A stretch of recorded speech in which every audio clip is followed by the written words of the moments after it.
안녕하세요.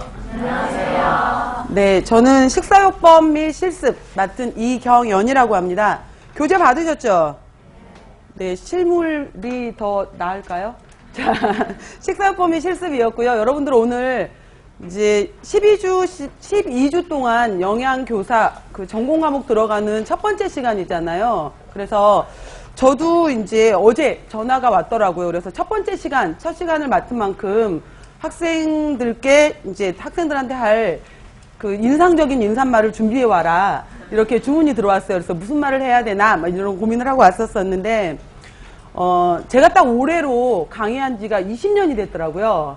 그래서 20년 강의가 됐었는데 첫 번째 강의가 그때 했던 게 여기였었거든요. 그래서 그때 식품위생직 공무원 시험 식품미생물 강의를 했었어요. 그래서 정말 강의실이 꽉 차서 무슨 말을 제가 했는지 모를 정도로 강의를 했었었는데 이제 20년이 지났으면 자다가 잠꼬대도 이제 강의를 해야 되는 거잖아요. 그런데 항상 다른 강의는 별로 부담스럽지가 않아요. 정말로. 다른 강의는 그냥 들어가는데 영양교사 강의 들어올 때는 굉장히 부담스러워요. 정말 부담스럽게 들어오는데 예를 들어서 제가 어떤 말을 할까 이러다가 제가 대학 때 이제 교양 과목으로 들었던 과목 중에 관광과 여가생활이라는 과목이 있었어요. 그래서 엄청 재밌다 그래서 이제 그 교수님 진짜 재밌대. 그래서 막 박터지게 이제 신청했었던 과목이었었는데 그때 첫 번째 이제 시험 문제 중에 하나가 관광의 3대 요소를 써라. 이게 시험 문제였었거든요. 그래서 그게 뭐였었냐면은 관광을 하기 위해서는 심리적인 여유가 있어야 되고 그 다음에 경제적인 여유가 있어야 되고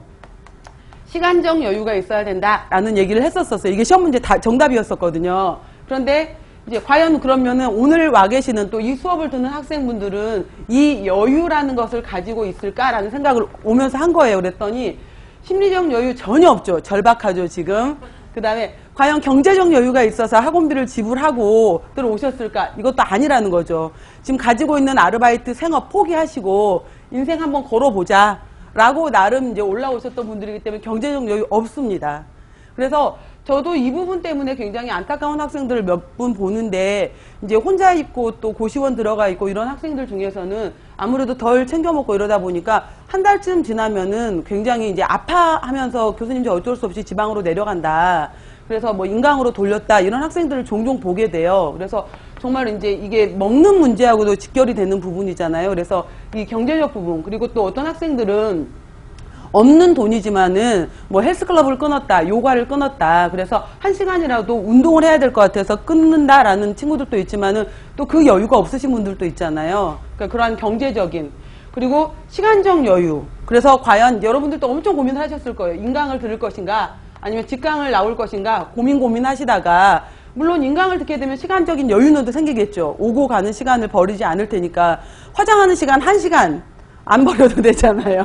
그렇기 때문에 지금은 첫 번째 시간이니까 여러분들이 지금 예쁘게 보셨거든요. 이게 이제 다음 시간부터 제가 여러분들 못 알아볼 거라고 생각이 들어요. 나중에 이제 9주차 넘어가면은 다 좀비 같아요. 이렇게 이제 제가 들어와도 눈을 이렇게 뜨고 왔나 안 왔나 이렇게 흐름대로 막 왔다 갔다 하시는 이제 그런 모습 보면서 아 많이 지치셨구나 이런 모습들도 보기도 하는데 시간적 여유. 그래서 이제 나름 또 인강을 들으시는 분들도 있을 거고 직강으로 들어왔었을 때는 그래도 실질적으로 커뮤니케이션을 하고 싶다. 이러한 여러 가지 마음으로들 이제 선택을 하셨을 거라고 생각이 들어요. 그래서 생각을 해보니까 여러분들은 이 세 가지가 다 없는 거죠. 그랬을 때 이제 과연 1년 예를 들어서 지금부터 이제 12주 동안 이론 공부를 하게 되는 거고 이후에 또 6주 정도 문제풀이 강의를 하게 되는 거고 그 다음부터 거의 3개월 가까이를 이제 스터디를 한다든지 스스로 공부를 하셔야 되는 거거든요. 그래서 1년이라는 시간 동안에 지금 3월부터 이제 12월이니까 8개월, 9개월 동안 여러분들이 하셔야 되는 건데 이런 여유가 없었을 때 제일 잘 할 수 있는 것이 바로 이제 몰입을 하셔야 되는 거잖아요. 나는 3년 공부했어, 4년 공부했어, 5년 공부했어가 아니라 작년에 초시 학생들 많이 붙으셨어요. 그래서 제가 아는 학생도 이제 초시로 처음에 직강, 여기 이론 강의는 그냥 인강으로 들으시다가 나중에 문풀 시간에는 이제 직강으로 나오시고 이렇게 하면서 들었다가 결국은 그냥 여유 있게 하더라고요. 그 친구는 자기는 허리가 아파서 오랫동안 앉아있지를 못한다. 그래서 직강이 듣고 싶지만은 인강으로 들을 수밖에 없었다. 이런 거였었는데 1년 초시로 합격하신 학생들 연락 많이 왔어요. 덕분에 붙었다 이러면서 이제 문자 전화도 주시고 이런 친구들도 있었는데 시간이 중요한 게 아니더라고요. 그래서 이제 마지막에 제가 잠깐 얘기를 드리면은 예를 들어서 뭐 경기도, 그 다음에 서울, 그 다음에 뭐 강원, 여러 가지 뭐 각 지역별로 쭉 이제 인원이 나오게 되는데 어디를 선택할 것인가 이것도 운이잖아요. 그렇게 되면은 예를 들어서 그 이제 합격자 발표하는 날 12월에 이제 발표 나고 또 1월에 2차 발표 나고 이렇잖아요. 발표 나실 때 보게 되면은 1월에 발표 나는구나. 1월 첫째 주에 그때 3일쯤에 발표가 났었던 걸로 알고 있는데 발표가 날 때 그 지역의 최저 점수, 자기가 했던 최저 점수하고 그 합격 점수에 해당이 되는 커트라인 최저 점수하고 본인 점수 이렇게 나온다 그러더라고요. 그래서 그럼 내가 최저 점수로부터 몇 점 이상이었네. 최저 점수, 합격 점수보다 몇 점 낮았네. 이거를 체크할 수 있게 되는 건데, 저희가 이제 전공 교육학이 20점이고, 전공이 40점에서 1교시, 2교시, 3교시, 전공 A, 전공 B 이렇게 들어가잖아요. 그래서 보면은 교육학 쪽에서 적어도 13점 이상 나와줘야 되고, 좀 잘 맞은 학생들이 15점, 16점 넘어가시는 것 같더라고요. 그렇게 되는 거고, 전공인데 제가 알기로 이제 서울, 경기, 강원 이쪽 지역 같은 경우에 최저 점수가 68에서 70점 정도였던 걸로 알고 있어요. 작년에. 그래서 합격한 친구들 같은 경우에 제가 아는 친구는 자기는 79점이었다. 한 친구는 자기는 82점이었다. 그래서 굉장히 높은 점수로 1, 2점 차이가 아니라 많이 합격을 했었잖아요. 그리고 이제 나머지 또 그 기간 동안 시험 끝나자마자 바로 또 면접 준비 들어가고 이렇게 하시더라고요. 그래서 최종적으로 합격했고 발령 받았다. 여기까지 얘기를 들었었는데, 그러니까 물론 이제 공부 기간도 중요하지만은 얼마나 집중해서 하느냐 이 차이가 있는 것 같아요. 그리고 그 합격했던 친구 같은 경우에 보면은 굉장히 절박하기도 해야 되지만은 본인 스타일을 알면서 그 본인 스타일대로 적응하면서 어느 정도 즐길 시간, 그 다음에 이제 그러니까 짜증내 하지 않으면서 장기간이잖아요. 이게 하루 이틀 공부하고 끝날 게 아니기 때문에. 그래서 그거를 얼마나 본인의 스트레스를 이제 이거를 컨트롤 하면서 넘어갈 수 있느냐, 이것까지도 정리를 잘 하세요. 그리고 다들 했던 얘기들 중에 하나가 스터디가 굉장히 도움이 많이 되더라. 그런데 작년에 제가 봤던 친구들 같은 경우에도 스터디가 끝까지 가는 그룹을 못 봤어요. 왜냐면은 준비해온 학생만 준비를 해오고 하지 않으신 분들은 또 이제 하다 보면은 그냥 무임승차 하시는 분, 맨날 퍼주기만 하는 분, 이게 나뉘다 보면은 결국은 스트레스가 돼버리더라고요. 그런 부분 때문에 같이 잘해야 되는 거지 또 이제 그냥 나는 대충 얻어 들어가 보자 이건 아닌 것 같아요. 그래서 아무튼 이런 식으로 해서 여러분들도 올해 마음을 먹고 오신 이상 내년에 1월에 합격이다라는 걸로 해서 내년 이때는 이제 학생들 밥 주는 계획하시고 실제로 영양교사 선생님으로 여러분들 모두 다 출근하셨으면 좋겠습니다. 자, 시작할게요. 오늘 이제 식사요법 및 실습 첫 번째부터 들어갈 거고요. 제가 첫 수업 시간에 항상 얘기하는 거지만은 제일 중요한 것은 목차예요, 목차. 그래서 항상 그 과목의 차례를 보세요. 그 과목의 차례를 보시면서 어디쯤 내가 공부하고 있는지를 보게 되는 거고, 제가 이제 저희 아이들도 학교 이제 시험을 이제 좀 있으면 4월 말에 바로 학교 지금 지난주 계약했는데 4월 말 시험 대비 제가 들어가기로 했어요. 전교 1등 만들어 보려고. 그래서 내가 야 니들 둘이 서울대 가면은 엄마 자동적으로 학원에 스카웃대 간다. 정말 컨설턴트로 스카웃대 가요. 부모. 한 사람은 안 돼. 자녀가 둘이면은 둘이 다 서울대 연대 고대를 가면은 엄마를 데리고 가. 하나는 안 돼. 하나는 운일 수 있기 때문에 둘을 다 보내야 돼. 그래서 니네 둘이 내 목표고 나의 취업은 니들한테 달려있다. 그래서 이제 이번 관리를 우리 애들한테 시작해 보려고요. 내가 재취업을 위해서 늦게까지. 그래서 시키고 있는데 시켜볼까 하고 있는데 맨날 경고해 밤마다. 엄마 일요일마다 니들한테 노트 정리 볼 거다. 노트 정리해 놓은 거. 그래서 그럼 수업 시간에 프린트물 유인물 안아주는 선생님도 있고 노트 정리 안 하는 선생님도 있고 이러는데 어떻게 해? 이러는 거예요. 유인물 다 묶어놔. 그래서 그 유인물만 묶어놓지 말고 거기다가 중요한 포인트를 네가 써놔. 그리고 분명히 내가 노트로 볼 거야. 노트 한 권에다가 그럼 뭐 써? 이러는 거예요. 그래서 차례만 써 그러면은. 네가 1단원에서 1단원 제목이 뭐였고 1단원의 소제목, 작은 제목. 엄마가 제목만 써도 돼? 제목만 써도 돼. 그러니까 그렇게 얘기했거든요, 정말로. 그래서 일요일 날 오후 되면 검사하겠다. 그리고 용돈을 이제 5,000원씩 감점이 되는 거예요. 들어갈 때마다 돈으로 잔인한. 자, 이렇게 하고 있고요.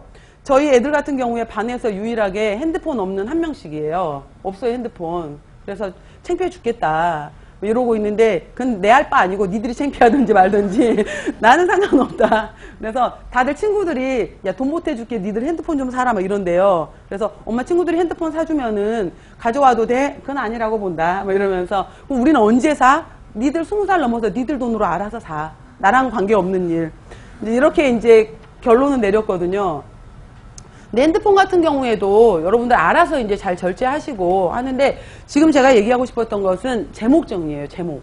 항상 제목 정리를 잘 하셔야 되는데 먼저 이거 얘기하기 전에 여러분들 예를 들어서 이번에 올해 지금 지금 영양사 시험 보시고 바로 졸업하면서 오신 학생들도 있을 것 같아요. 그러면은 영양사 시험 같은 경우에가 올해 1교시, 2교시 그래서 1교시에 2과목 2교시에 2과목 해서 총 4과목으로 줄어들었어요. 아시죠? 그래서 1교시 문제 중에서 영양학이 있었고 그 다음에 생화학이 있었어요. 생화학이 있었고 그 다음에 영양교육이 있었고 식사요법이 있었고 그 다음에 생리학이 있었어요. 2교시 과목에. 그리고 여기에는 이제 같이 영양 판정이 들어가게 돼요. 영양 판정이 같이 이제 들어가는 과목이었었고요. 그래서 60문제, 60문제였었고요. 그 다음에 두 번째로 들어가게 되면은 식품학하고 그 다음에 식품학에 식품화학이 들어가게 되고 조리원리가 들어가게 되고 식품 미생물이 들어가는 것이 40문제였었어요. 그 다음 마지막 과목으로 해서 위생, 식품위생하고 위생법규, 그 다음에 단체급식이 들어가게 되면서 단체급식 들어가면 당연히 경영이라든지 마케팅이라든지 이쪽이 들어갔겠죠. 식관리 이쪽 내용이 들어가게 되면서 60문제 들어가서 총 220문제였어요. 그래서 마찬가지로 전체 한 과목당 전부 다 과락이 있었고요. 과락이 있었고 전체 중에서 60% 이상을 맞았을 때 이제 합격으로 갔던 거였었는데 지금 이 얘기를 제가 왜 하는 거냐면은 이제 예를 들어서 2007년도에 우리도 영양교사 시험을 처음 이제 시행한다라고 했었을 때 공청회를 했었을 때 당연히 이제 그 시험 얘기가 나오게 됐던 건데 어느 순간 처음에 이제 간단한 서술형이었다가 그 다음에 객관식으로 갔다가 지금 다시 또 바뀌었잖아요. 그래서 이제 2점짜리 문제, 4점짜리 문제, 5점짜리 문제, 10점짜리 문제가 있단 말이에요. 우리 문제들이 2점, 4점, 5점, 10점 이렇게 오게 되는데 2점짜리 문제 같은 경우에는 간단하게 가로 넣기 그 다음에 4점짜리 문제 같은 경우에는 여기 중요한 키워드 쓴 다음에 한 줄로 쓰기 그 다음에 여기도 마찬가지로 설명한 다음에 한 줄로 쓰기 10점짜리 문제는 소문제에 해당이 되는 여기 사이에 1번, 2번, 3번, 4번 문제가 들어가고 이거에 대해서 서술하는 문제 이렇게 해서 배점이 2점, 4점, 5점, 10점으로 나오게 되는 건데 이제 저도 오늘 첫 번째 시간에 작년에 이런 식사요법 시험 문제가 나왔다라는 것을 정리해 드리려고 보는데 정말로 이 경계가 진짜 애매해요. 정말 애매한 게 여러분들 생화학을 따로 하진 않잖아요. 근데 이제 영양학에서 기초영양학, 고급영양학, 생애주기 영양학이 들어가잖아요. 그러니까 일종의 고급영양학이 생화학인 거죠. 그러니까 생화학으로 들어가게 될 거고 생리학도 따로 하지 않지만은 생리학 속에 기전을 알아야지 소화기전이라든지 흡수기전이라든지 여러 가지 병리, 기능을 알아야지 식사요법 왜 이 질환이 발생됐는지 원인을 파악할 거 아니에요. 그러한 여러 가지 내용들 그 다음에 이걸 판정 내리는 거. 그래서 예전에는 뭐 대체적으로 학생들이 식품화학 쪽이 좀 어렵다 아니면 단체급식 쪽이 어렵다 이랬었거든요. 영양사 시험에서도. 근데 한 3년 전부터 영양사 시험에서도 굉장히 어렵다라고 나오는 부분이 바로 식사요법이에요. 식사요법이 제일 어려웠다 이렇게 나오거든요. 그래서 식사요법 문제 경향 같은 경우에도 절대 쉽지 않아요. 이게 예를 들어서 뭐 고혈압 환자가 조심해야 될 것은 나트륨 이런 게 아니에요. 이런 게 아니라 여러분 문제 보셨겠지만은 55세 남자다. 55세 남자고 이 사람이 증상이 다음과 같은 여러 가지 호흡곤란 증상을 나타내고 이래서 병원에 가서 검사를 해봤더니 총 콜레스테롤 수치가 이러했고 LDL 수치가 이러했고 중성지방 수치가 이러했다 등등등 혈압 수치가 이러했다. 이 사람에게 줄 수 있는 식단을 찾아라. 그러면은 이거를 보고 나서 증상과 이 혈액검사, 생화검사한 걸 보고 나서 이 사람의 질환은 무엇인지 판정을 한 다음에 이 질환에 따라서 이 사람한테 줄 수 있는 식단을 직접 찾는 문제. 이런 문제가 식사요법 문제거든요. 그러다 보니까 단답 형식으로 공부를 하면 절대 문제를 풀 수가 없는 거죠. 그래서 식사요법이 제일 어렵다 이런 말이 나오게 되는 건데 이 식사요법 속에 영양 판정이 들어가 버리게 되고 생리학이 들어가 버리는 거예요. 그 다음에 영양교사 문제에는 여기에 생애주기까지 같이 들어가 버리는 거예요. 그러니까 생애주기 들어가지, 판정 들어가지, 식사요법 들어가지, 생리학 들어가지, 가끔 여기에 생화학까지 같이 기전이 들어가지 라고 하기 때문에 매우 어려운 거죠. 예를 들어서 제가 조금 뒤에 바로 얘기하겠지만은 이번에 시험 문제 나왔던 것 중에 하나가 이 문제가 나왔었잖아요. 55세 남성이다. 55세 남성인데 자 A라는 사람과 B라는 사람 두 사람이 있었다. 신장과 체중은 같은 형태를 갖고 있게 되는데 이 사람의 두 사람의 총 콜레스테롤 수치, 그 다음에 HDL 수치, 그 다음에 중성지방 수치를 알려줬어요. 알려준 다음에 이 사람의 LDL 수치를 계산해라. 이게 첫 번째 문제였어요. LDL을 계산해라. 그 다음에 두 번째 문제가 뭐였었냐면은 LDL을 계산하고 난 다음에 이 사람의 HDL과 LDL을 판정해봐라. 판정해봐라. 세 번째. 그렇다면은 이 사람은 심혈관계 질환의 A와 B는 앞으로 어떻게 될 것인지 이거를 기준으로 해서 유추해봐라. 이거였었어요. 그래서 바로 이러한 여기 총 콜레스테롤, HDL 콜레스테롤 이거를 계산할 수 있을지. 그러면 계산을 하려면은 LDL 콜레스테롤 같은 경우에는 LDL을 계산하기 위해서는 총 콜레스테롤 마이너스 뭐예요? 그 다음에 HDL 콜레스테롤 마이너스 또 뭐예요? TG를 중성지방을 5로 나눈 숫자. 이게 LDL이거든요. 그러면은 이걸 계산할 줄 알아야 되는 거고, 계산할 줄 알아야 되고, 판정을 하려면은 총 콜레스테롤은 200에서 240에서 200 아래면은 정상이다. 240 이상이면은 고지혈증, 고콜레스테롤증으로 판정을 내린다. 근데 둘 다 245였거든요. 245. 일단은 총 콜레스테롤은 높은 사람이었어. 그 다음에 자, LDL 콜레스테롤을 판정하게 되면은 크게 보는 숫자가 130과 160을 보게 돼요. 근데 한 사람은 130A라는 한 사람은 130R로 나왔기 때문에 이 사람은 그래도 괜찮은 사람. 근데 한 사람은 165가 나온 거죠. 165가 나와버리게 되면은 이거는 고 LDL 혈증으로 판단을 내리게 되는 거예요. 그 다음 마지막 HDL 콜레스테롤. HDL 같은 경우에는 40과 60을 기준으로 하게 되는데 60 이상이면은 좀 높기는 하지만 이 사람은 심혈관계 질환 예방력이 있다라고 보는 거예요. 하지만 40 아래인 경우에는 이 사람은 저 HDL 혈증으로 인해서 심혈관계 질환으로 인한 사망률이 높겠구나라고 판단을 내리는 거죠. 그러니까 이러한 수치에 대한 것을 알고 있어야 되는 거예요. 그 다음 두 번째 물었던 것이 LDL과 HDL의 기전을 설명해라 라고 했었거든요. 그러면은 LDL은 혈액 속에서 콜레스테롤을 운반하는 것으로 해서 이게 많아졌었을 땐 여러 가지 혈관계 질환을 일으키겠죠. 반면에 HDL 같은 경우에는 떠돌고 있는 콜레스테롤을 가져서 간으로 가서 대사 처리를 하기 때문에 HDL이 높을수록 심혈관계 질환을 낮춘다. 이러한 대사 기전이 정리가 되어 있어야지 쓰는 문제였던 거예요. 우리 영양교사 문제였었어요. 작년 문제. 자, 이러한 문제들.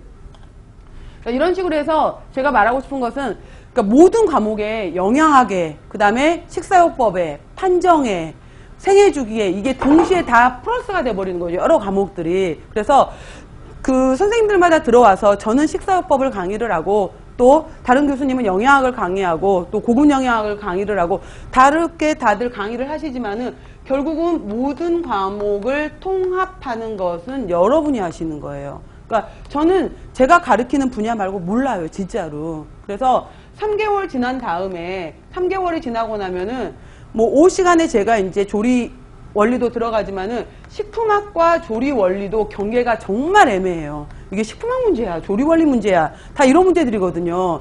근데 식품학 베이스가 없고 또 식품학을 알고 있더라도 이걸 조리로 연결시키지 못하면 이걸 쓰지를 못해요.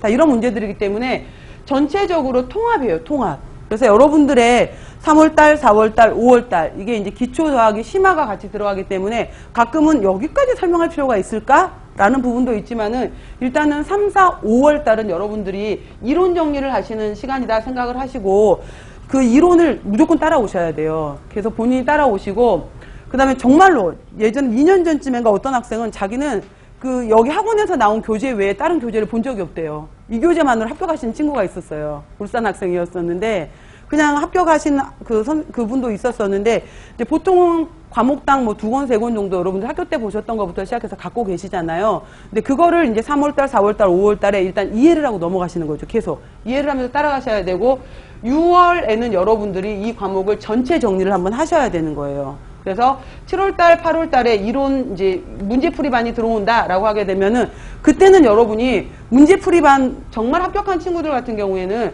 문제풀이반 시간에 그날 와서 문제 답을 쓰는 게 아니라 그 전날이 제 거 식사요법이다 라고 하시게 되면은 전날 이 교수님은 대충 10페이지 정도씩은 진도가 나가는 것 같아 라고 하게 되면은 전날 10페이지 공부를 다 해오는 거예요. 본인이 다 쓰는 거예요. 연필로. 다 써갖고 오시는 거고, 제가 이제 같이 문제 풀면서 여러분들하고 수업을 진행할 때는, 아, 내가 썼던 단어가 들어가 있네? 이거는 이렇게 문장을 바꿔야 되는구나. 이게 더 나은 문장이었어. 이렇게 체크를 하는 시간인 거예요. 그래서 이렇게 가는 거지, 이 시간에 오셔서 여러분들이 와, 다시 새롭다. 이렇게 들으시면은, 이제 이때는 조금 더 안타까우신 거죠. 이제 표정 보면은. 그래서 이러한 시간으로 가야 되기 때문에, 지금부터 이제 이론을 잘 따라오셔야 되는 거예요. 그래서 이런 식으로 해서 전체적으로 모든 과목들이 통합이 되어 있고, 결국은 우리가 식품 영양학이라고 얘기를 하게 되면은 영양학이기 때문에 영양학 베이스로 해서 다 이제 기초 영양학에 응용 영양학 다 이렇게 넘어가는 거잖아요. 그렇기 때문에 모든 과목들이 전체적으로 다 이렇게 통합 시킬 수 있는, 그러니까 특히 영양사 문제가 아니라 영양교사분들 같은 경우에는 반드시 통합을 하실 줄 알아야 돼요. 이 문제를. 그러니까 전반적으로 이론 정리를 해서, 아, 지난 시간에 영양학 시간에 말했던 것이 식사요법 시간에 또 이렇게 얘기를 하는구나. 이러한 내용들이 같이 계속 반복이 돼요, 결국은. 식품학 시간에 얘기했던 것을 조리 원리 시간에 또 얘기를 하게 되는 거고, 이런 식으로 계속 반복을 하기 때문에 그런 것들 여러분들이 전체적으로 정리를 하셔야 되는 거고, 작년 시험 얘기를 잠깐 할게요. 작년 시험 같은 경우에 이제 2017 시험 같은 경우에 2교시 전공 A 같은 경우에 제가 40점이라 그랬잖아요. 40점이었을 때 총 1교시 문제가 14문제였어요.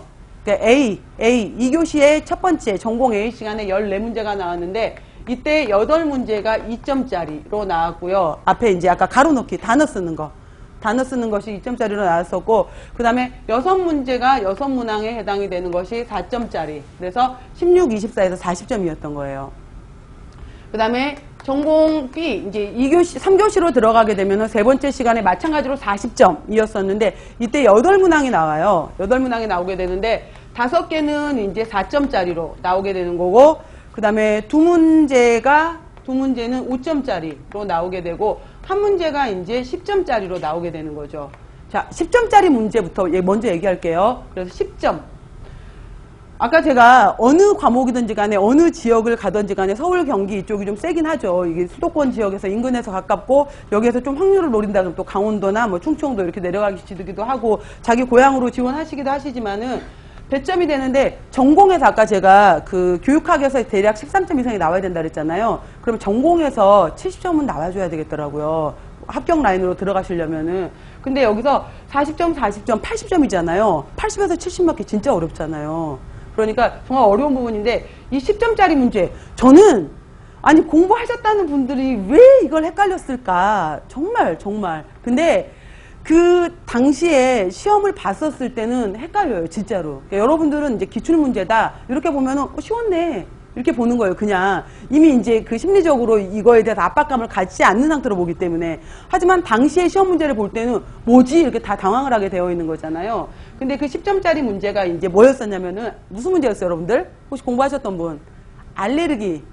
이거를 알레르기냐 유당불내증이냐 뭐 난리도 아니야. 그래서 시험 끝나고 나서 아니 너무나 당연하게 알레르기 문제를 왜 유당불내증으로 논란을 일으키냐고요. 그냥 알레르기인 건데. 그래서 알레르기 문제였었어요. 우유 알레르기 문제. 그래서 이게 이제 그 초등학생이었고, 얘가 여기 이제 문제를 써준 거였죠. 초등학생 케이스 스터디를 써줬을 때 초등학교 1학년이다 라고 얘기를 해줬고, 어렸을 때부터 라고 얘기를 해준 거예요. 어렸을 때부터 우유를 먹게 되면은 알레르기의 주요 증상이 소화기계, 그 다음에 피부, 그 다음에 호흡 이런 데 다 문제가 나타나게 되는 거잖아요. 일단 소화기 쪽으로는 복통 발생하고, 물론 유당불내증에서도 거품성 설사 발생할 수 있어요. 근데 또 중요한 포인트로 줬던 것 중에 하나가 홍반이 일어나고 발진이 일어난다 라고 해서 피부질환이 있는 걸 얘기해 줬단 말이에요. 그 다음에 호흡곤란이 나타나더라 라고 얘기를 해줬었어. 이건 아나필락시스 증상으로 해서 당연히 알레르기지. 헷갈리면 안 돼, 유당불내증으로. 그래서 일단 이거 우유 알레르기다 라는 것을 얘기를 해야 되는 거였었는데, 당연히 유제품 종류를 안 먹었었는데, 그날 뭐 체육대회가 끝나고 나서 친구 할머니가 사준 밀크쉐이크를 먹고 나서 증상이 발병을 한 거예요. 마찬가지로 호흡곤란이 오고 복통이 나고 배가 아프고 쓰러지고 병원으로 가서 이제 특정 그 질환명을 처방받았다. 그 질환에 해당이 되는 것이 무엇이냐, 이거 첫 번째 문제. 그 다음에 두 번째 문제가 뭐였었냐면 10점짜리 문제라 그랬잖아요. 10점이었기 때문에 두 번째 문제에 해당이 됐던 것이 왜 이 질환이 발생됐는지를 발생 기전을 세 가지 포인트를 두고 나서 써라 라는 것이 이제 두 번째 문제였던 거죠. 이건 어려울 수 있어요. 그러면은 발생 기전을 세 가지 포인트를 두고 나서 써라. 오늘은 그냥 제가 일단은 다음번에 어차피 알레르기 들어갈 때 다시 설명할 거니까 오늘은 전반적으로 문제 흐름이 이랬다라는 것만 설명을 할게요. 그러면은 발생 기전에서 일단 우유라는 항체가 항원이죠. 항원. 문제가 됐던 항원이 들어오게 되면은 이거를 림프구 중에서 비만세포가 감지를 하게 되는 거예요. 비만세포가 감지를 하게 되고 이뮤노글로불린 E라는 면역물질을 생성하더라. 이게 첫 번째 포인트. 두 번째, 이뮤노글로불린 E에 의해서 결국은 비만세포가 그러니까 여기에서 이제 자극을 받게 되는 거죠. 이뮤노글로불린 E가 생성됨으로 인해서 여러 가지 화학물질들이 이제 분비가 되게 되는 거죠. 그래서 화학물질 분비로 해서 세 번째 분비가 되는 것들이 히스타민이라든지 그 다음에 류코트리엔이라든지 이러한 화학물질들이 분비가 되면서 바로 알레르기 증상을 일으키게 되는 거예요. 그러니까 단어에 예를 들어서 항원이라는 말, 비만세포라는 말, 이뮤노글로불린 E라는 말, 화학물질이라는 말 이런 키워드가 들어갔느냐 이런 것들을 보는 거죠. 이 기전을 설명할 수 있는지를 보는 문제. 세 번째 또 문제가 뭐였었냐면은 그러면은 자 집에 이 아이의 문제점으로 꼽았던 것 중에 하나가 이 문제로 꼽았던 것 중에 하나가 영양 문제에 대해서 얘기를 해봐라. 영양 문제에 대해서 얘기해보고 네 번째 학교에서 이거를 예방하기 위해서 영양교사는 어떤 행동을 해야 되는지까지 써라. 굉장히 어렵죠. 그러니까 이런 문제까지 나왔었는데 영양 문제로 나오게 되면은 이 아이 같은 경우에는 일단 우유 알레르기를 갖고 있기 때문에 이 우유 제품을 첫 번째는 이제 제거를 해야 될 거 아니에요. 그런데 문제점은 이 아이가 아직 성장기라는 거죠. 그래서 단백질에 해당이 되는 것들을 충분히 대체시켜줌으로 인해서 성장에 방해가 되지 않도록 해야 된다라는 말이 들어가게끔 써주시면 되는 거고요. 영양교사 같은 경우에는 이제 할 수 있는 거, 예방하기 위해서 영양교사는 어떻게 해야 되느냐라고 했었거든요. 그럼 영양교사 쌤 해야 되는 것이 아이들, 일단은 게시판에 공지해 주는 거, 그 다음에 아이한테 가공식품부터 시작을 해서 표시제도를 읽게 하는 법, 이러한 내용들이 들어가게끔 설명을 해주면 되는 거죠. 그래서 이러한 여러 가지 포인트를 두고 나서 쓰는 10점짜리 문제가 이제 작년에 영양교사 문제였어요. 여기에서 식사요법 문제로 나왔었고, 그 다음에 그 전년도에도 나왔던 것이 이제 비만 문제였었던 거죠. 그래서 비만 문제에서 A식단과 B식단 얘기가 나오면서 하나는 탄수화물, 단백질, 지방이 골고루 들어가 있는 균형 잡힌 저열량식 하나는 고지방식에 해당이 되는 그러니까 지방만 들어가 있었던 지방 다이어트. 그래서 A와 B의 다이어트의 특징, 몸에서 어떤 일이 발생되는지에 대해서 써라. 이런 내용들이었었거든요. 그 다음에 단식을 했었을 때 몸에서 발생되는 기전. 그럼 영양학적인 내용, 생화학적인 내용, 그 다음에 비만이라는 것을 통해서 식사요법까지 같이 연결되는 거잖아요. 그러한 통합 문제가 나오는 것이 10점짜리 문제들이에요. 그러니까 이런 식으로 해서 전체적으로 연결이 된다라고 보시는 거고요. 그 다음에 또 나왔던 게 아까 제가 이거 얘기했었죠. 이거 계산하는 문제. 총콜레스테롤, HDL, LDL 이거 TG 이거 주면서 HDL과 LDL 나타나는 문제가 있었고요. 그 다음에 하나가 13번 문제로 해서 그러니까 13번 문제로 해서 나왔던 것 중에 하나가 4점짜리 문제로 나왔던 것이 발해식도에 대해서 나왔었어요. 근데 저도 딱히 수업 시간에 사실 제가 발해식도를 언급한 적은 없었지만은 그 사람의 증상 중에 살이 찌고 그 다음에 소화불량이 나타나고 음식을 먹을 때마다 속이 쓰리고 아프다라는 증상을 얘기를 했어요. 뭐예요 이거? 역류성 식도염이죠. 그래서 역류성 식도염에 대해서 얘기를 하면서 이 사람에게 그러면은 식사 처방을 할 수 있는 것을 써봐라. 이거 수업 시간에 많이 했었거든요. 그래서 역류성 식도염에 관련된 문제가 4점짜리 문제로 또 나왔었어요. 그래서 역류성 식도염 문제도 있었고, 그 다음에, 또 3교시 문제로 해서 4점짜리 문제에 있었던 것이 섭식장애 있었거든요. 그래서 섭식장애 문제로 해서도 특히 이제 우리는 문제 포인트가 뭐냐면은 임상 영양사가 아니잖아, 우리는. 그죠? 그래서 임상 영양사 기전으로 나오는 것이 아니라 포인트가 여러분들은 영양교사를 지원하시는 거고, 그러면은 초등학교, 중학교, 고등학교 관련된 문제로 해서 이제 많이 이렇게 그 대상을 찝어서 케이스 스터디를 만들어서 문제가 나오게 돼요. 그래서 나왔던 것이 바로 고등학교 여학생의 이제 뭐뭐 고등학교를 다니는 여학생이다. 그래서 본인은 아이돌들의 몸무게가 자기보다 키가 큰데 이 아이들이 모두 다 45kg라더라. 근데 자기는 이거를 15kg를 더 빼야지 이 몸무게가 된다. 그래서 오늘도 뷔페를 갔는데 7시에 갔는데 쫓겨난 거예요. 9시에. 너무 많이 먹어서 너 나가라. 그래서 기분이 너무 나빴다. 집에 와서 라면을 2봉지 또 끓여 먹었다. 내용이야, 그 내용이에요. 제가 만든 게 아니라 시험 문제 내용이에요. 그래서 그리고 나서 다 토하고 밤새 이제 복통에 시달리고 뭐 이랬다라고 해서 나는 왜 이럴까 이러면서 이제 그거에 대해서 이 사람의 이제 그 질환명을 쓰고 유추되는 질환명을 쓰고 이 학생에게서 발생되는 외관상 발생되는 임상적인 특징에 대해서 써라 이거였었어요. 그러니까 그러면은 이거는 이제 우리가 소위 말해서 음식을 거부하는 거식증 환자가 있게 되는 거고, 신경성 폭식증, 이게 정답은 신경성 폭식증이었죠. 폭식증이라고 말하는 바로 이제 불리미아라고 말하는 신경성 폭식증에 해당이 되는 질환이었었는데, 거식증은 자기의 문제점 모르고 있는 거잖아요. 폭식증은 자기가 이거 잘못된 행동이라는 거 알지만 조절할 수가 없는 거죠. 그래서 신경성 폭식증이다 라는 내용을 쓰셔야 되는 거였었고, 이 사람한테 발생될 수 있는 외관적인, 그러니까 임상상으로 우리가, 임상이라는 것은 뭐 입 벌려보세요, 손 좀 볼까요, 뭐 이렇게 피부도 만져보고 머리카락도 보고 이럴 수 있는 거잖아요. 그랬을 때 대표적인 3가지 정도를 꼽아봐라 라고 했으면은, 일단은 토하게 되면은 계속해서 발생되는 문제가 치아 손상이에요. 그래서 치아 에나멜층이 손실이 되고 계속 먹고 이런 과정에서 충치라든지 치아 부분에 이제 문제가 발생할 수 있는 거고, 그 다음에 계속 토하는 과정에서 구토, 복통 이러한 것들이 수시로 발생될 수도 있는 것들이고요. 그러니까 이러한 내용, 그 다음에 또 그 몸의 체중 변화가 심각하게 드러나죠. 이러한 여러 가지 내용들에 대해서 뭐 집중력이 저하가 되고 또 평소에 불안감을 가지고 있다, 이런 것들도 일종으로 들어갈 수 있거든요. 그러니까 외관적으로 드러날 수 있는 임상적인 특징을 써라, 이 내용에서 문제가 좀 많았었어요, 작년에는. 근데 또 과연 이러한 것들을, 그 다음에 여러분들 왜 그 메치오닌 하고 호모시스테인에서 메치오닌으로 넘어간 대사 나오면서 엽산하고 비타민 B12 쓰는 문제 있었죠. 근데 그것도 일종의 영양학 문제지만은 제가 또 식사요법 시간에 거론하기도 하잖아요. 그 다음에 영양 판정 문제로 해서 나왔던 게 그 우울증 문제 있었잖아요. 우울증, 그 다음에 지하에서 근무를 한다. 우울증이 있고, 그 다음에 뭐 이걸로 인해서 의사 선생님이 진단을, 그 보건교사 뭐 진단을 할 때 일종의 비만이 될 수도 있다. 그거 뭐였었어요?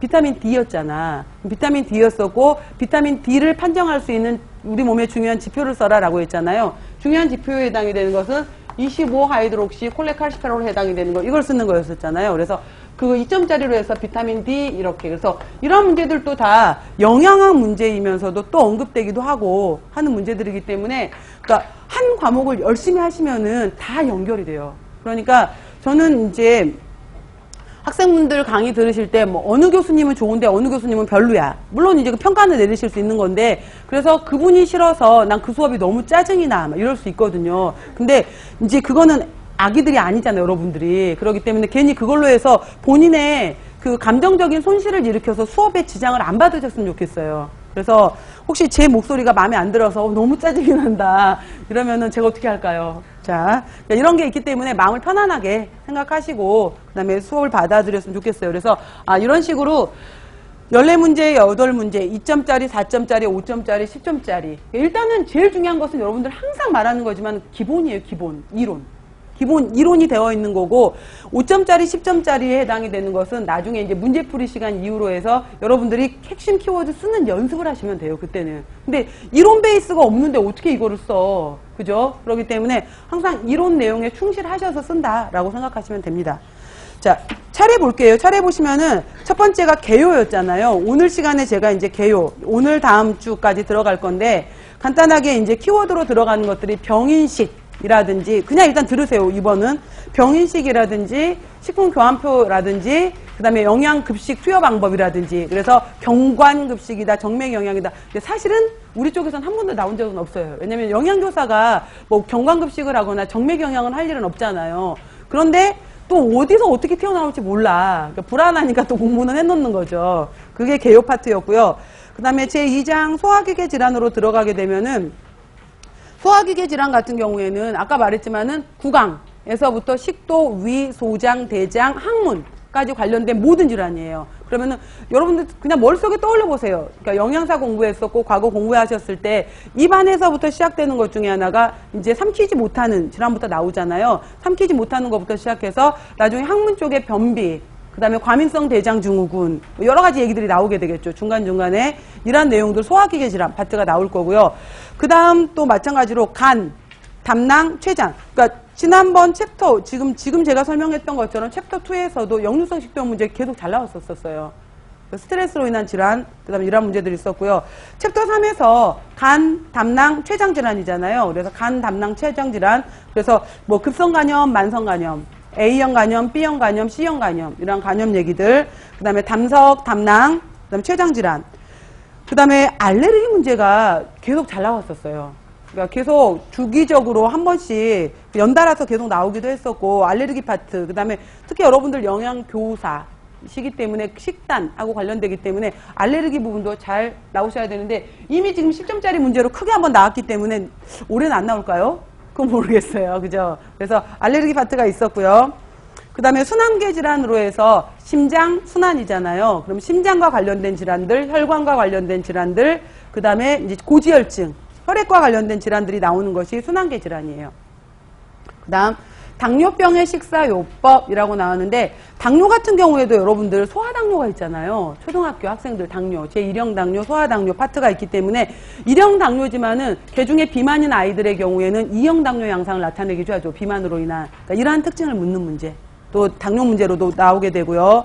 그 다음에 챕터 7 비뇨기계 질환이라고 나와 있는데, 비뇨기계라는 것은 정확하게 말하면은 그러니까 원래 비뇨기계라고 말하게 되면 두 개의 신장, 그 다음에 순뇨관, 방광, 요도. 그래서 신장, 순뇨관, 방광, 요도. 이거를 다 일컫는 거긴 하지만은 우리가 묻는 질환은 신장질환, 콩팥이죠. 콩팥에 관련된 질환으로 해서 2년 전에, 그러니까 2016년도에 10점짜리 문제였었죠. 10점짜리 문제로 나왔던 것이 바로 이제 신장질환으로 인해서 투석하는 환자를 물어봤던 거였었어요. 그래서 투석 문제로 해서 복막투석, 혈액투석, 그래서 이거였었는데, 신장질환을 앓고 있는 환자가 A 식단에서 B 식단으로 바꿨다. 식단을 A에서 B로 식단을 바꿨는데, 그러면은 무슨 투석에서 무슨 투석으로 바꾼 것인지를 써라 라는 내용이었었어요. 근데 이제 첫 번째 식단에서는 뭐 키위도 있었고 뭐 취나물도 있었고 이랬었는데, A 식단에서는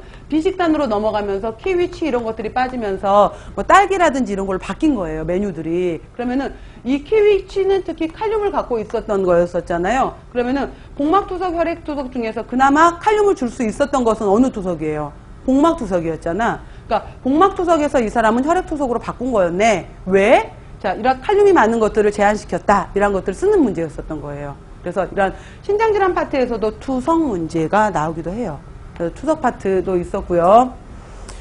그 다음 챕터 8에서 보시면은 비만, 체중 부족증, 섭식장애라고 했는데, 소화비만 특히 문제가 되잖아요. 그래서 비만 문제도 한동안 많이 나왔었는데, 특히 최근의 문제는 섭식장애가 잘 나왔었어요. 지금처럼 뭐 아이돌, 뭐 여고생, 여중생 이라는 것들로 통해서 거식증이라든지 아까 신경성 폭식증 문제 이런 것들이 종종종 잘 나왔던 부분이고요. 그 다음 챕터 9 같은 경우에도 빈혈 같은 경우에도 특히 여중생, 여고생 빈혈 많잖아요. 그렇기 때문에 빈혈 문제로 해서 이 빈혈이 옛날에 뭐 미영이 영미 문제 이렇게 나오면서 이것을 추정을 해서 이게 철분결핍성 빈혈에 해당이 되는 건지 아니면은 엽산과 비타민 B12에 관련된 내용인지를 영양 판정식으로 물을 수도 있고 식사요법식으로 물을 수도 있는 거예요. 그러니까 판정을 내리는 문제와 식사요법 문제를 같이 혼합시켜 버리는 문제. 그래서 빈혈, 그래서 특히 빈혈은 생애 주기에서 임산부의 빈혈, 그 다음에 이유식을 하는 영유아의 빈혈, 청소년기의 빈혈, 그러니까 이런 빈혈 파트가 많이 있잖아요. 그래서 생애 주기와 연결돼서 굉장히 잘 나오는 파트가 빈혈이에요. 빈혈 부분.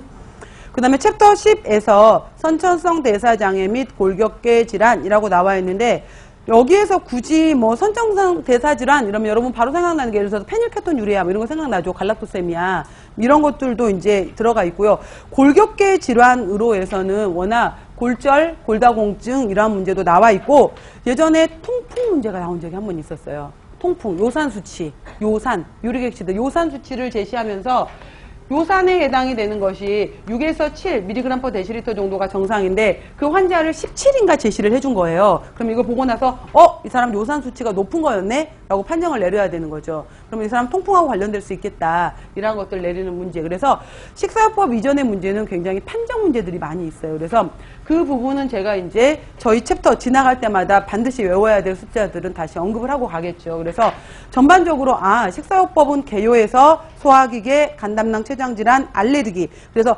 2장, 3장, 4장 전체를 묶어서 소화기계로 보기도 해요. 2, 3, 4를 다. 챕터 2, 3, 4를 묶어서 전체적으로 소화기계로 보기도 하고요. 그 다음에 5장 순환계, 다시 한번 큰 제목들 보세요. 6장 당뇨, 7장 신장, 콩팥질환, 8장의 비만, 체중 부족, 섭식장애, 그 다음에 9장의 빈혈, 10장의 여러가지 이제 선천성 대사 골격계 질환 이렇게 들어가는 거죠. 자, 잠깐 먼저 시작할게요. 다음 페이지 넘겨보세요. 그래서 오늘 이거 식사요법의 개요인데, 자, 먼저 여기 2번부터 볼게요. 영양관리 과정. 이거 작년 시험 문제였죠.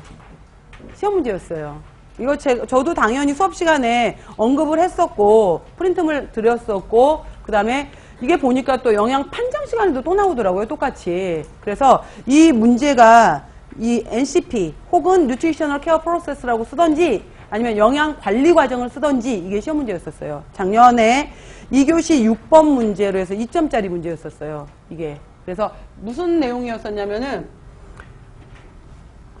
이 문제가 예를 들어서 예를 들어서 어떻게 나왔었냐면은 환자를 대상으로 전문적인 영양 서비스를 제공하기 위해서 표준화된 절차다. 이 절차에 해당이 되는 모델명은 다음이고, 그래서 모델명을 쓰는 거. 그래서 뭐 뉴트리셔널 케어 프로세스라고 쓰던지 아니면 한글로는 영양 관리 과정이라고 쓰던지 이거 쓰는 거지. 첫 번째 1점. 그 다음에 두 번째, 다음에 해당이 되는, 그러니까 영양 판정 이후에 두 번째 환자의 문제점을 뭐뭐뭐뭐뭐 하는 도출하는 거에 해당이 1단계, 2단계, 3단계, 4단계로 나누거든요. 영양 관리 과정을. 그 다음에 2단계에 해당이 되는 이거 이름 쓰는 거. 2단계 이름. 2단계가 뭐예요? 영양 중재. 영양 중재 썼던 거. 그래서 NCP 쓰는, 그러니까 영양 관리 과정 쓰는 거, 그 다음에 영양 중재 쓰는 거. 이게 6번 문제였었어요. 6번 문제 2점짜리로 해서 이 문제도 나왔었어요. 작년에. 그래서 개요 파트에서도 이렇게 해서 또 문제가 나오기도 한다라는 거.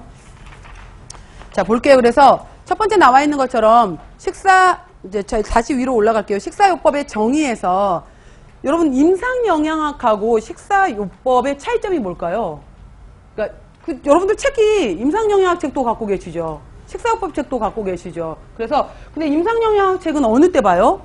병리. 그래서 예를 들어서 이거예요. 저도 이제 임상영양학이 있고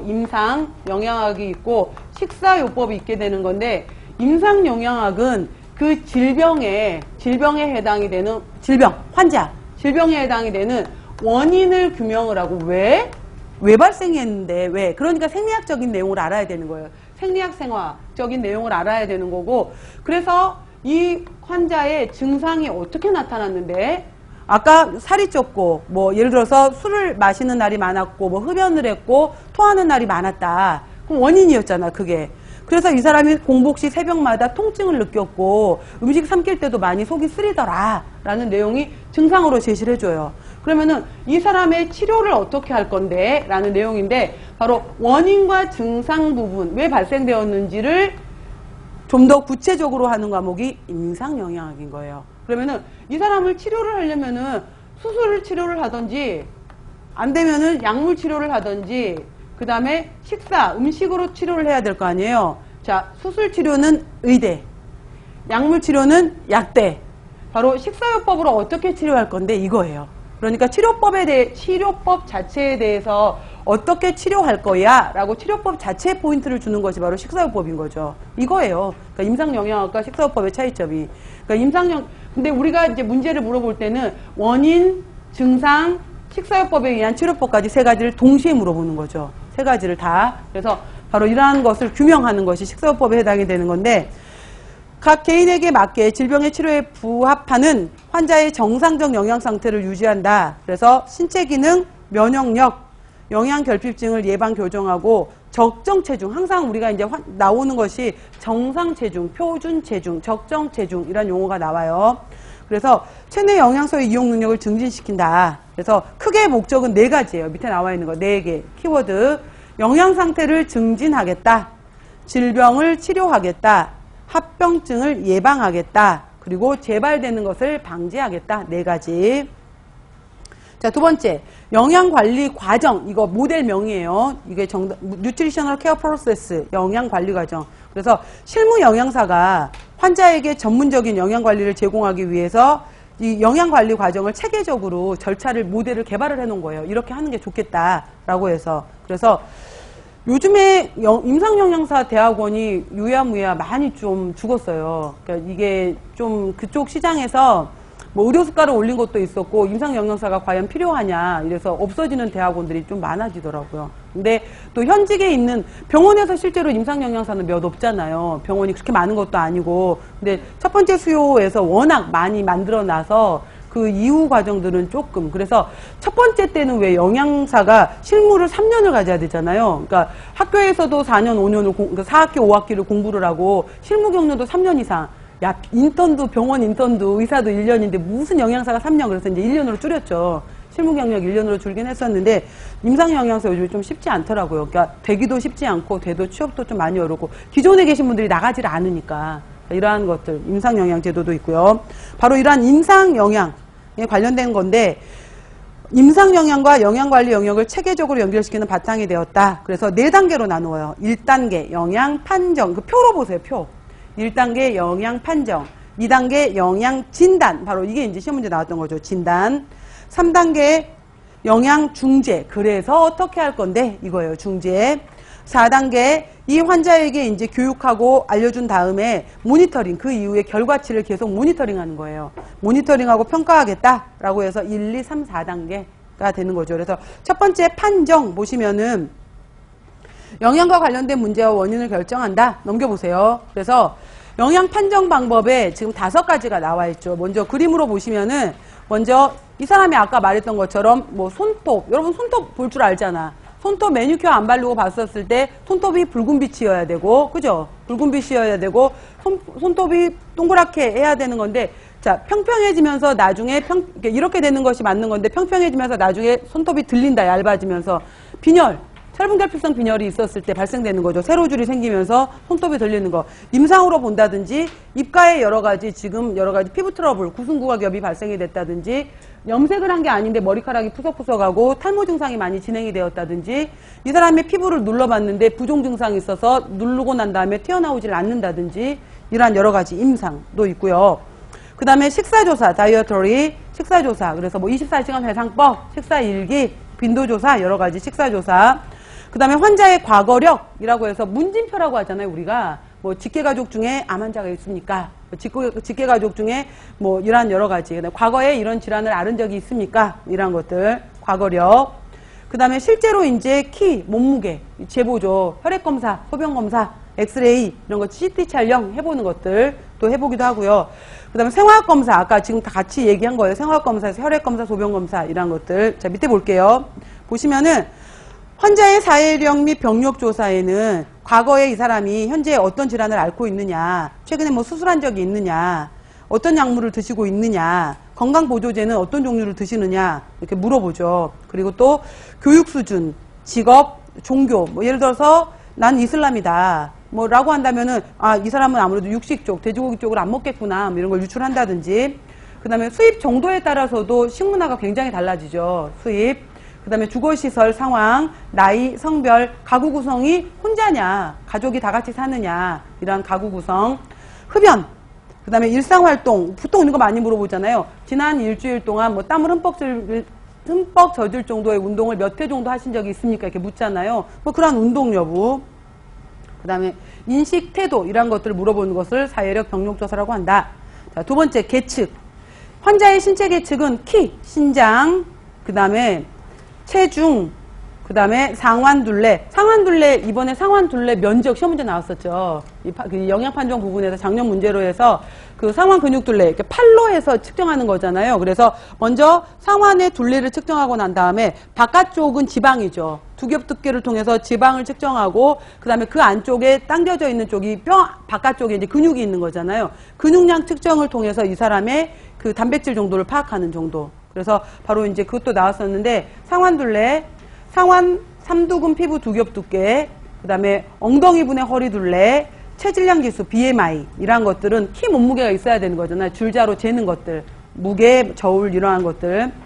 자, 비교적 간단하다. 비용이 적게 든다. 단백질, 에너지, 영양 상태, 체조직 판단하는 데 도움이 된다라고 했고요. 생화학 검사 이제 다음번부터 다시 들어갈 텐데, 자, 체단백 그러면은 내가 가지고 있는 단백질을 볼 수 있는 대표적인 게 뭐예요? 크레아티닌이죠. 기억나시죠? 그 신장질환에서 비유행 값하고 크레아티닌 값이 있잖아요. 다음번에 다시 설명할 거예요. 크레아티닌 얘기가 나올 거고요. 이 사람의 내장 단백 상태를 볼 수 있는 가장 대표적인 게 뭘까요?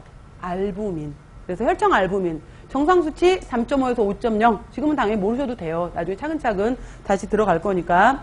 그 다음에 현재 이 사람의 면역 상태, 림프구 숫자 세보는 거죠. 그래서 2000에서 2500개 셀 정도 되는지. 그 다음에 플러스 마이너스 질소 균형. 그 다음에 봤었을 때 플러스 2 정도, 양의 질소 평형 플러스 2 정도면 건강하다. 이렇게 보는 것들을 바로 이제 우리가 생화학 검사라고 하는 거고요. 그래서 이거 영양 상태 요인에 또 영향을 받을 수도 있고, 여러 가지 영양 소관의 상호작용, 환자가 가지고 있는 질환, 체내 소화 정도, 스트레스에 따라 달라질 수도 있다라는 걸 감안해라 라는 거고요. 식사 섭취 보시면은 자, 24시간 회상법이 있다든지 얼마나 드시는지, 섭취량, 그 다음에 주로 제가 지금 계속 떠오르는 게 뭐였었냐면은 지금 요즘이 학기 초잖아요. 그러니까 저희 애들이 이제 중학교를 다니는데 어저께 그 문진표 같은 걸 작성을 해와서 이제 양호실에 해야 되는 거, 비상시 부모님 연락처 써오고 학교에서 데리고 가는 거에 동의하느냐, 동의서 사인해 가는 게 있었어요. 그러면서 1년 동안 병원에 무슨 병 때문에 다녀온 적이 있느냐, 치과는 갔다 왔냐, 안과는 갔다 온 적이 있냐, 이렇게 물으면서 밑에 나왔던 내용 중에 이제 그 음식에 대해서 아침 식사는 꼭 먹느냐, 중고등학교 결식률 때문에 아침 식사는 꼭 먹느냐, 그 다음에 매일 채소와 과일을 먹느냐, 그 다음 패스트푸드는 주당 몇 회나 먹느냐, 이런 내용을 쭉 이제 체크하는 게 있었거든요. 체크하는 게 있었고, 밑에 이제 야동을 본 적이 있느냐, 그 다음에 성관계를 한 적이 있느냐, 이거 중학교 묻는 거예요. 그래서 제가 체크하다가 성관계, 엄마! 막 이러는 거죠. 그 다음에 이제 막 이렇게 체크 하다가, 그 다음에 뭐 어떤 사이트에 핸드폰으로 보느냐, 컴퓨터로 보느냐, 뭐 이런 내용도 있는 거예요. 아들 얘기해봐. 막 이러더니, 자기 아니라고. 막 이러면서 이제 하는데, 이제 그런 내용도, 근데 과연 애들 쓸까요, 그거를?